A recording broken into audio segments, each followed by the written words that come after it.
Recently हमारे नितिन गडकरी जी ने निर्मला सीतारमण को लेटर लिख के बोला कि आपको लाइफ इंश्योरेंस और हेल्थ इंश्योरेंस के जो प्रीमियम्स है उन पे जो जीएसटी है उसको रिकंसिडर करना चाहिए और इफ पॉसिबल तो उसको जीएसटी फ्री कर देना चाहिए। एट फर्स्ट इंस्टेंस ये जो जीरो टैक्स की पॉलिसी है on life and health insurance premiums beneficial लगती है, और जो गवर्नमेंट का ऑब्जेक्टिव है कि जो वाइटल सर्विसेज है उनको ज्यादा एक्सेसिबल बनाना, उसके साथ अलाइन भी करती है।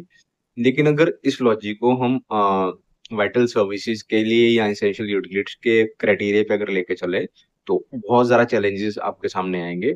क्योंकि अगर insurance premiums are exempt from tax due to their social necessity, तो ये रेशनल और भी बहुत सारी चीजों पे एप्लीकेबल होता है, क्योंकि सिर्फ इंश्योरेंस ही एसेंशियल नहीं है।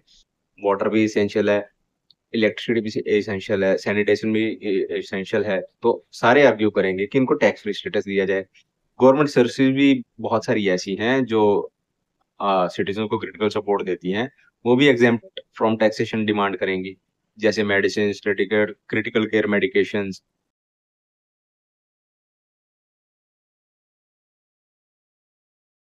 ये एक्चुअल में एक इशू है या इसको बनाया जा रहा है?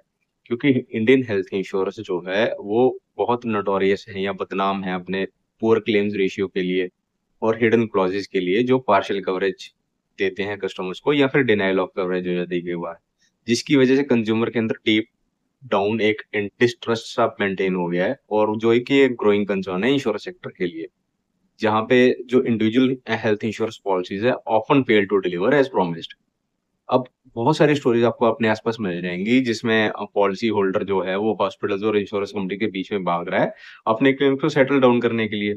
और ये इसने सिर्फ एक ही काम किया है in between the customers, health covers का और लाइफ इंश्योरेंस का ट्रस्ट खत्म करने, तो उसके अलावा कुछ नहीं किया। और कंज्यूमर्स आर इंक्रीजिंगली वेरी, उनको डर लगा रहता है कि वो हेल्थ कवर ले तो लेंगे, लेकिन जब उनको शायद जरूरत होगी तब उनको क्लेम दिया नहीं जाएगा पूरा, या फिर बिल्कुल ही नहीं दिया जाएगा, और वो भी एक बेहुदा किस्म के रीजंस देके। और यही डिस्ट्रस्ट एक मेजर हर्डल है इंश्योरेंस इंडस्ट्री के लिए, जिसको बहुत जल्दी एड्रेस करना पड़ेगा, ताकि जो हमारे कस्टमर्स हैं उनको कॉन्फिडेंस हमारे में रेस्टोर हो सके। और ये भी इंश्योर करना पड़ेगा कि पॉलिसी जो भी इंटेंड कर रही है कि हम कस्टमर को फाइनेंशियल प्रोटेक्शन देंगे, वो at the time of medical emergency उसको पूरा भी करे। इंश्योरेंस का क्या होता है कि वो अपने इंटरेस्ट को प्रायोरिटाइज करते हैं, ठीक है, जिसकी वजह से बहुत सारे हमारे इंडिविजुअल्स हैं जिनके ऊपर फाइनेंशियल कवर प्रॉपर नहीं होता है, पूरा नहीं होता है। और अगर हम रेगुलेशंस इंप्रूव करेंगे तो वो इस प्रॉब्लम को फिक्स करेगी रादर देन टैक्सेशन ऊपर नीचे करना। और डीपर रिफॉर्म में क्या चाहिए हमें कि हमें पेशेंट्स को इंसेंटिवाइज करना पड़ेगा, डॉक्टर को इंसेंटिवाइज करना पड़ेगा, और इंश्योरेंस कंपनीज को इंसेंटिवाइज करना पड़ेगा, so that quality health care is provided eight competitive prices. इसमें बहुत सारे नए अप्रोचेस, नए बिजनेस मॉडल्स लगेंगे पोटेंशियली, और एक ऐसा एनवायरनमेंट जहाँ पे